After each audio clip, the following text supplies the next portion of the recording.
Hello everyone, this is Dr. Benazir and welcome back to my channel Dr. Benazir Explains. इस video में हम फिर से कुछ कॉमन कंप्लेंट्स डिस्कस करेंगे जो प्रेगनेंसी में औरतें फेस करती हैं. This video is in continuation with the previous video part 1 जिसका हमने बनाया था. उसकी लिंक मैं डिस्क्रिप्शन बॉक्स में दे दूँगी. You can refer to that video also. तो पहली कॉमन कंप्लेंट इस वीडियो में हम डिस्कस करेंगे फिजियोलॉजिकल इडिमा या कॉमन भाषा में स्वेलिंग जो हम कहते हैं या पैरों का सूज जाना. तो ये होती है क्योंकि यूट्रस हमारा प्रेगनेंसी में बड़ा होते रहता है, तो वो कुछ मेजर वेसल्स को कंप्रेस करता है जो कि venous return from the legs को हैम्पर करता है. इसके वजह से लेग्स में इडिमा पाया जाता है. So what can we do throughout the day? अगर हम बैठते हैं तो we can lift our legs and put it on a low stool. अगर लाई डाउन करते हैं तो अपने लेग्स को थोड़ा एलिवेट करके कुछ पिलोज के ऊपर रख सकते हैं. तो ये सब वीनस रिटर्न में एड करेगा, आपकी स्वेलिंग कम हो जाएगी. कुछ इलास्टिक स्टॉकिंग्स आते हैं जिससे वीनस रिटर्न इंक्रीज होता है. Next, avoiding to much of salt intake. Extra salt अगर हम किसी वजह से लेते हैं तो उसे हमें कम करना चाहिए.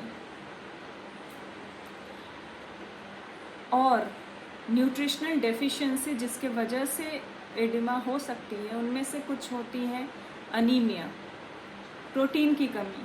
तो हमें ये ध्यान में रखना है कि हम अपनी आयरन टैबलेट्स रेगुलर लें, प्रोटीन रिच डाइट लें, नहीं तो प्रोटीन सप्लीमेंट्स जो आते हैं वो हमें लेना चाहिए.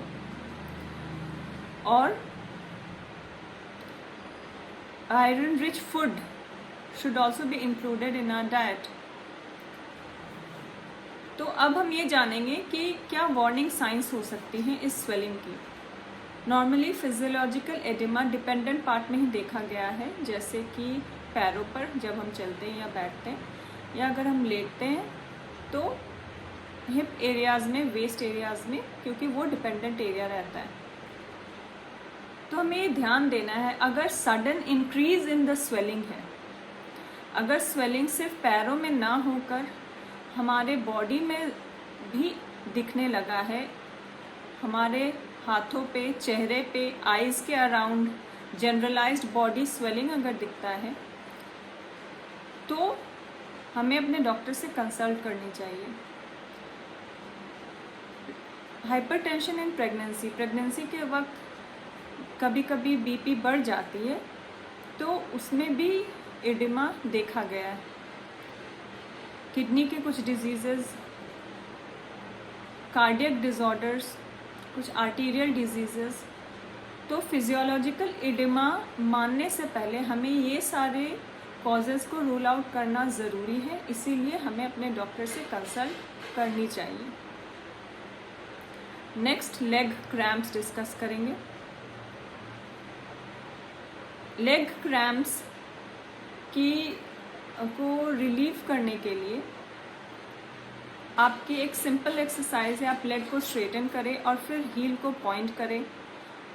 अदर मेजर्स जो हम यूज़ कर सकते हैं उसमें hot fomentation of the leg, leg massage कर सकते हैं.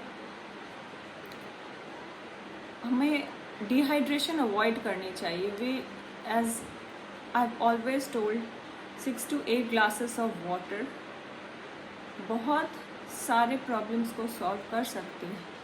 अ बैलेंस्ड डाइट रखना ज़रूरी है. Diet rich in calcium such as milk and milk products. We should also watch out for vitamin D3 deficiency. अगर हमें लगता है या कुछ टेस्ट करवाने से भी ये पता चलेगा कि अगर हमारे शरीर में विटामिन D3 की कमी है तो उसकी भी सप्लीमेंटेशन लेनी चाहिए. अब डिस्कस करते हैं हेडेक, जो कि बहुत ही कॉमन कंप्लेंट देखी गई है प्रेग्नेंट वुमेन में। तो इसके लिए हमें अपने ट्रिगर फैक्टर्स को आइडेंटिफाई करना पड़ेगा। वो कोई एनवायरमेंटल स्टिमुलाई हो सकता है, जैसे कि too much of light, too much of noisy surroundings, बहुत ज़्यादा exposure to electronic gadgets such as mobile, tabs, television. तो ये सब के स्क्रीन टाइम कम कर देनी चाहिए, क्योंकि ये हेडेक प्रेसिपिटेट कर सकता है। Obviously local application of analgesics help करता है। स्ट्रेस फैक्टर के साथ हमें डाइटरी मॉडिफिकेशन भी ज़रूरी है। प्रेगनेंसी में to much of fasting should be avoided, because hypoglycaemia भी मतलब डिक्रीज इन ब्लड शुगर में also precipitate headache. Keep your self hydrated, drink adequate amount of water, because dehydration के वजह से भी हेडेक हो सकती है। हाइड्रेटेड रहने से हेडेक, लेग क्रैम्प्स, ये सारे कुछ अवॉइड प्रिवेंट हो सकते हैं। अगर रिलीफ नहीं मिल रहा, we can try a safe pain killer such as paracetamol. तो ये सारे मेजर से हम हेडेक अवॉइड कर सकते हैं। एक और इम्पॉर्टेंट चीज़ जो हमें ध्यान में रखनी चाहिए कि अगर हमारी प्रेगनेंसी में हम कोई एंटी हाइपरटेंसिव्स लेते हैं, मतलब अगर हमारे बीपी की परेशानी देखते हैं, अगर हमारी प्रेगनेंसी में बीपी की प्रॉब्लम है, उसके दौरान अगर हमें हेडेक होता है और उसके साथ साथ अदर सिम्टम्स जैसे एपिगैस्ट्रिक एरिया में pain, blurring of vision, nausea, ये सारे कुछ अगर हम महसूस करते हैं तो हमें डॉक्टर से as soon as possible consult करनी चाहिए। बिकॉज रेज्ड बीपी के साथ ये सारे सिम्टम्स अगर होते हैं along with headache, it might be a pre monetary symptom, जो कि एक सिवियर बीमारी जिसे हम कहते हैं इक्लैम्शिया, उसकी तरफ पॉइंट कर सकती है। इसीलिए अगर रेज्ड बीपी है, बीपी बढ़ी हुई है, या आप कोई एंटी हाइपरटेंसिव मेडिकेशन ले रहे प्रेगनेंसी के दौरान, उसके साथ आपको हेडेक हो रहा है और वो सारे सिम्टम्स हो रहे हैं, तो please do not take it lightly and visit your doctor. Next we'll discuss insomnia, मतलब नींद कम आना। इसके लिए भी हमें अपने स्ट्रेस फैक्टर्स को, एंग्जाइटी को, जो बहुत टाइम प्रेगनेंसी से रिलेटेड रहता है, उसे कम करना चाहिए। Do not over think about your pregnancy. Take one day at a time, reduce your mental and physical stress. अच्छी नींद के लिए हमें हेल्दी माइंड की भी ज़रूरत है। You can also try hot bath before going to bed. Always avoid heavy meals just before bedtime. Dinner को light रखें. Caffeinated drink avoid करें, especially later part of the day में. Try to read a book. Try to listen to soft, soothing music. Relaxation exercises भी हमें try करने चाहिए। तो ये सब लोकल मेजर्स है जो हेल्प कर सकती है बेटर नींद आने के लिए। ऑफन रात को बार बार लू जाना, वॉशरूम जाना भी हमारी नींद को हैम्पर कर सकता है। तो इसके लिए we should limit the water intake 1 to 2 hours before going to bed. और एक इम्पॉर्टेंट चीज़ जो बहुत आज के ज़माने में रेलेवेंस रखती है, हमारा फ़ोन। हमारे फ़ोन से दूर रहें। सोने से पहले बेड पर जाएं तो switch off your electronic gadgets to have a good sleep. एक नॉक्ट्यूरिया भी एक कॉमन कंप्लेन है, देखा गया है जिसका मतलब होता है रात में ज़्यादा यूरिन पास करना। इसमें हमें सबसे पहले urinary tract infection and other kidney tract infection को रूल आउट करना है। अगर नॉक्ट्यूरिया के साथ एसोसिएटेड सुप्राप्यूबिक पेन हो, मतलब लोअर एब्डोमेन में पेन हो, या अर्जेंसी हो, बार बार वॉशरूम लगे, बार बार यूरिन पास करने का मन करे, या आप यूरिन को रोक ना पाएँ, बाथरूम जाने से पहले आपको यूरिन पास हो जाए, तो इसे कहते हैं इनकंटिनेंस। तो इनकंटिनेंस होना, अर्जेंसी, हेजिटेंसी,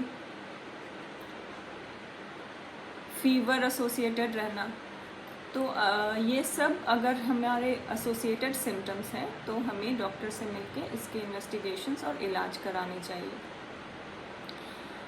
सब कुछ रूल आउट होने के बाद हम ये भी देखते हैं कि प्रेगनेंसी में ये कॉमन होता है, क्योंकि फर्स्ट 3 मंथ्स में जब यूट्रस ग्रो करता है तो वो ब्लैडर पर प्रेशर डालता है, जिसके वजह से वॉशरूम बार बार जाने की ज़रूरत पड़ती है।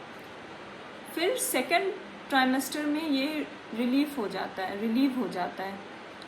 फिर थर्ड ट्राइमेस्टर में या लास्ट 3 मंथ्स में वापस से ये कंप्लेन होने लगती है, क्योंकि तब फीटल हेड जो बच्चे का सर होता है वो डिसेंड करता है पेल्विस में, वो फिर से ब्लैडर पर प्रेशर देता है, तो ये वापस हमें कंप्लेन होने लगती है। और ब्लैडर की, यूरिनरी ब्लैडर की वैस्कुलैरिटी भी बढ़ना भी एक वजह है। तो हमें सोने से पहले 1-2 घंटे पहले अपने लिक्विड इंटेक को लिमिट करना चाहिए। कैफिनेटेड ड्रिंक बहुत ज़्यादा नहीं लेनी चाहिए। अब फाइनली हम डिस्कस करेंगे वजाइनल डिस्चार्ज इन प्रेगनेंसी और leucorrhoea in pregnancy. Non pathological discharge generally clear या स्लाइट वाइटिश, ओडरलेस और with mild non offensive odour होती है, और they are not associated with itching और any rashes around the vulva. तो इसकी क्या उपाय कर सकते हैं? अंडरगारमेंट्स जो हम चूज़ करेंगे वो कॉटन के चूज़ करने चाहिए। अपने वल्वा को क्लीन एंड ड्राई रखने की कोशिश करनी चाहिए। यूजिंग ऑफ टैम्पॉन्स और too much of douching should be avoided. Too much of simple sugars should be avoided. और अब हमें ये भी जानना ज़रूरी है कि अगर हम ब्लड स्टेन डिस्चार्ज देखते हैं, मतलब रेडिश डिस्चार्ज, पिंकिश डिस्चार्ज, तो ये this might be due to this blood coming through your vagina, तो इसे सीरियसली लेकर हमें डॉक्टर से मिलना चाहिए। ग्रीनिश डिस्चार्ज ट्राइकोमोनास इन्फेक्शन की तरफ पॉइंट कर सकता है। Curdy white discharge fungal infection, Candida infection की वजह से हो सकता है। येलोइश डिस्चार्ज भी इन्फेक्शन की तरफ पॉइंट कर सकता है। Associated factors like too much of itching over the vulva, कोई रैशेस अगर हमें दिखता है, अगर ये सारी चीज़ें हम देखते हैं तो we should immediately try to consult the gynaecologist. So friends, these were few other common complaints which women face during their pregnancy. उम्मीद है आपको इस वीडियो से काफ़ी कुछ जानकारी मिली होगी। अगर ये वीडियो आपको इन्फॉर्मेटिव लगा हो तो इस चैनल को सब्सक्राइब करें। Thank you and take care of yourselves. Good bye.